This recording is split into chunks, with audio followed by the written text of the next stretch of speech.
ክፍል 7 ምዕራፍ 3 ሲፋቱል ሑሩፍ ቢስሚላሂር ረሕማኒር ረሒም።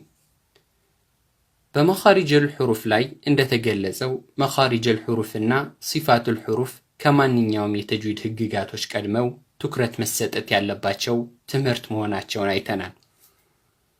በምዕራፍ 2 ላይ ስለ መኻሪጀል ሑሩፍ በሰፊው ተመልክተናል።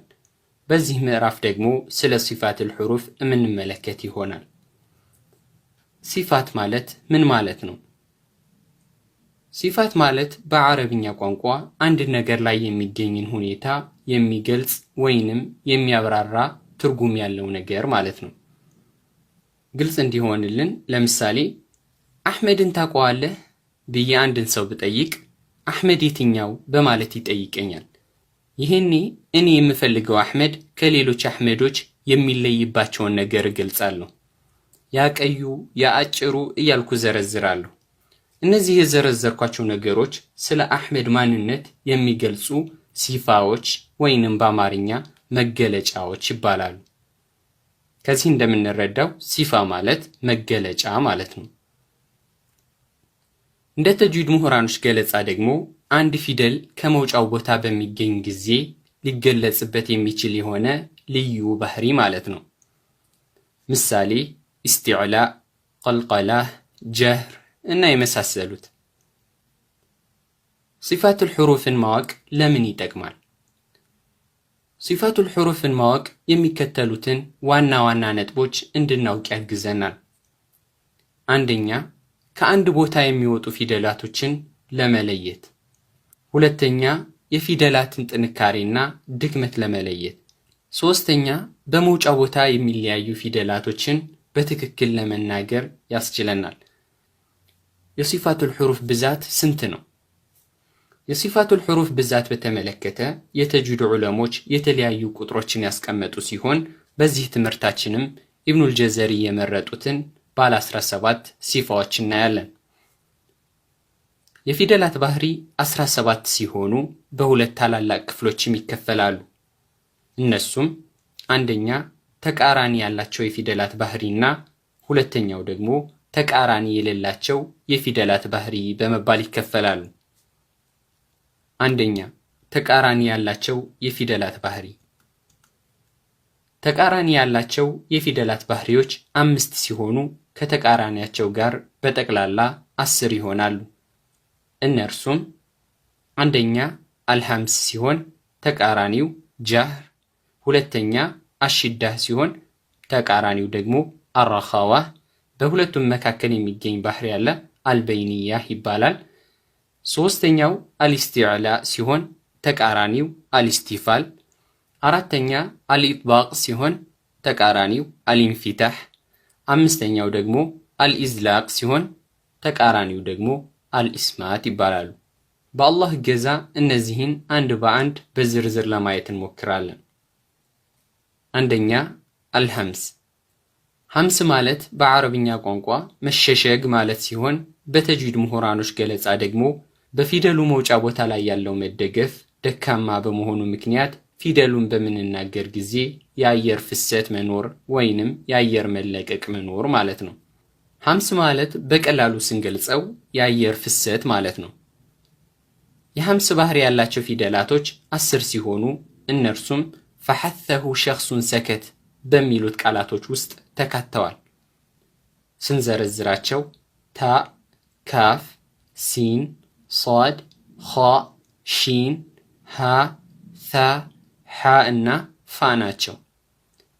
ማብራሪያ፣ አንድን ፊደል በምናነብበት ጊዜ የአየር ፍሰት ካለ ይህ ፊደል የሐምስ ባህሪ ያለው ማለት ነው። ይህንን በቀላሉ ለማወቅ ደግሞ እጃችንን በመዘርጋት ወደ አፋችን ቀረብ በማድረግ ፊደሉን ማንበብ። ከዚያ ብዙ የሆነ የአየር ፍሰት ካለ ይህ ፊደል የሐምስ ባህሪ ያለው ማለት ነው። ምሳሌ ሺንን ስኩን አድርገን ከሱ በፊት በማንኛውም ሐረካ የተሐረከ ሐምዘተል ወስልን እናስገባ። ከማንበባችን በፊት እጃችንን ዘርግተን ወደ አፋችን በማስጠጋት እናንበው። አሽ አሽ አሽ ስንል ብዙ የሆነ የአየር ፍሰት እናገኛለን። ይህ የአየር ፍሰት ሂደት ደግሞ ሐምስ ይባላል። በቀላሉ በዚህ ምሳሌ መሰረት ቀሪ ፊደላትንም ማወቅ እንችላለን። ሁለተኛው ባህሪ ደግሞ የሐምስ ተቃራኒ የሆነው አልጀህር ነው።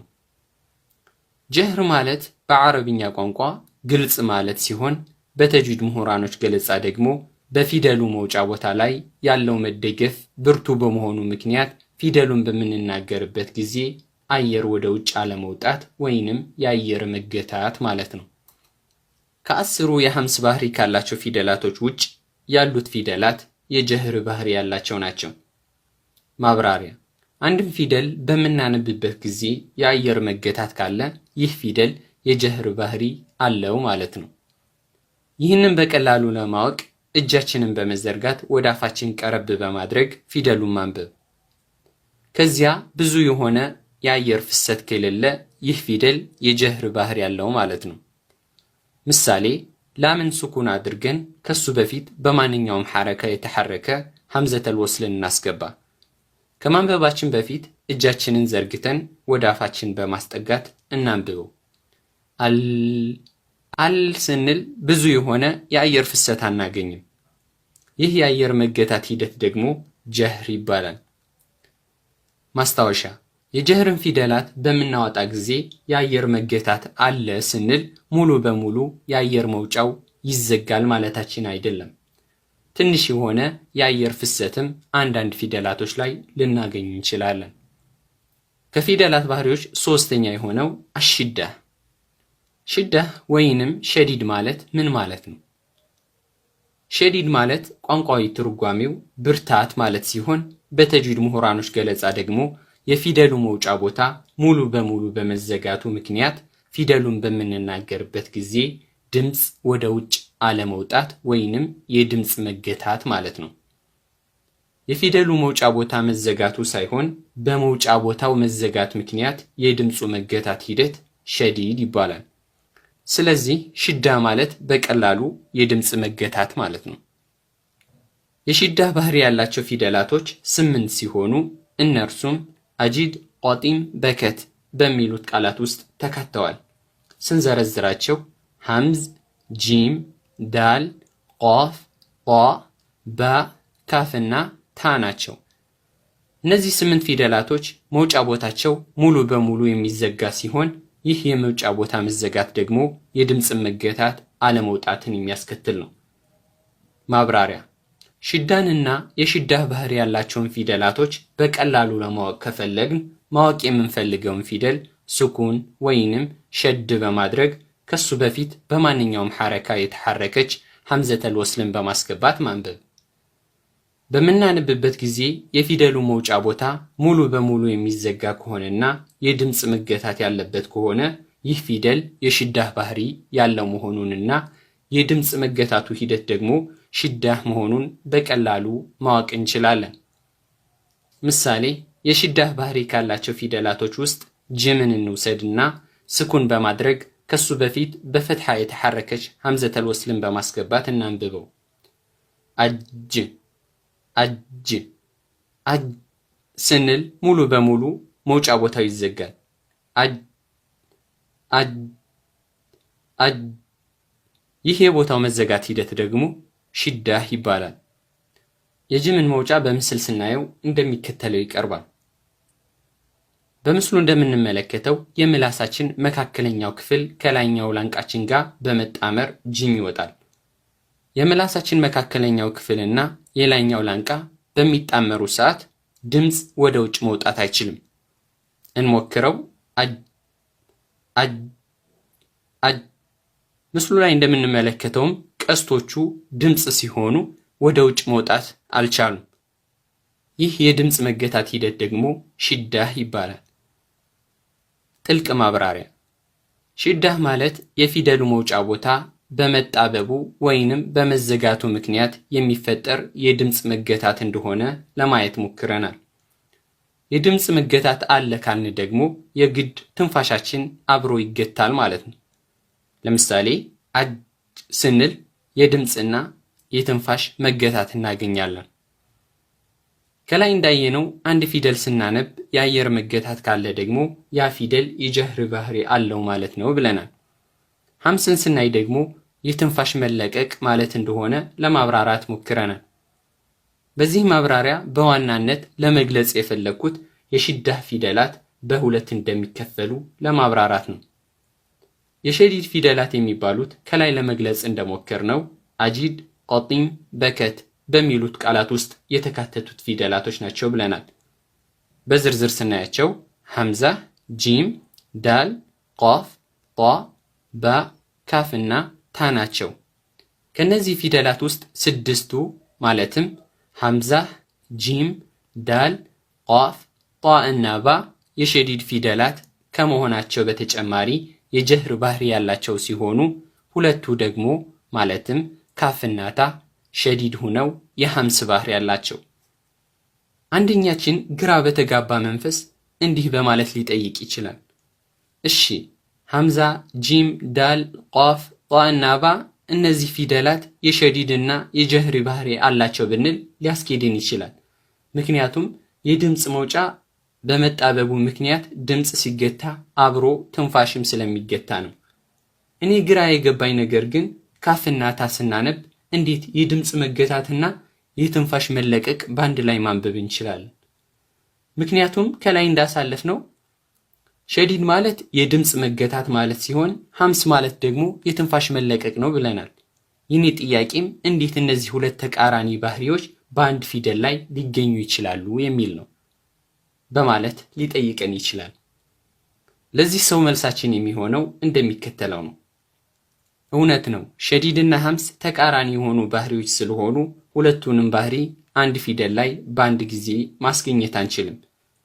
ግን ባህሪዎቹን በየተራ በማድረግ ካነበብናቸው እነዚህን ሁለት ባህሪያት በካፍና በታ ማግኘት እንችላለን።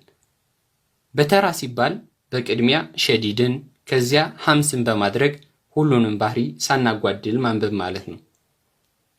ይህንን በተግባር ስናይ ለምሳሌ ካፍን ሱኩን አድርገን ከፊቱ የተሐረከችን ሐምዘተል ወስልን በማስገባት እናንብበው። አክ አክ አክ የሚል እናገኛለን። ልብ ብለን ካስተዋልነው አክ ስንል ሙሉ በሙሉ ትንፋሽና ድምፅ በአንድ ላይ ይታገዳሉ። ከታገዱም በኋላ ስንለቀው ብዙ የሆነ አየር ይወጣል። ከዚህ የምንረዳው መጀመሪያ የታገደው ድምፅ የሸዲድ ባህሪ ሲሆን ስንለቀው የምናገኘው የትንፋሽ መለቀቅ ደግሞ ሐምስ ይባላል። በዚህ መልኩ ጥያቄውን መመለስ እንችላለን። የካፍን መውጫና ባህሪ በምስል ስናየው እንደሚከተለው ይቀርባል። በቀኝ ያለው ምስል እንደሚያመላክተን ካፍን በምናነብ ሰዓት ሙሉ በሙሉ መውጫ ቦታው እንደሚዘጋና የድምፅና የትንፋሽ መገታትም እንደሚከሰት ያሳየናል። ቀስቶቹ የሚያመላክቱን ድምፅን ሲሆን እንደምንመለከተው መውጫ ቦታው ስለተዘጋባቸው መውጣት አልቻሉም።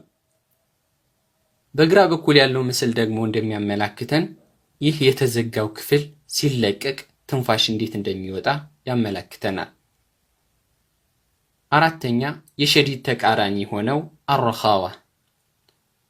ረኻዋ ማለት ቋንቋዊ ትርጓሜው ገር ማለት ሲሆን በተጅዊድ ምሁራኖች ገለጻ ደግሞ የፊደሉ መውጫ ቦታ ሙሉ በሙሉ በመከፈቱ ምክንያት ፊደሉን በምናወጣ ጊዜ ድምፅ ወደ ውጭ መውጣት ወይንም የድምፅ መፍሰስ ማለት ነው።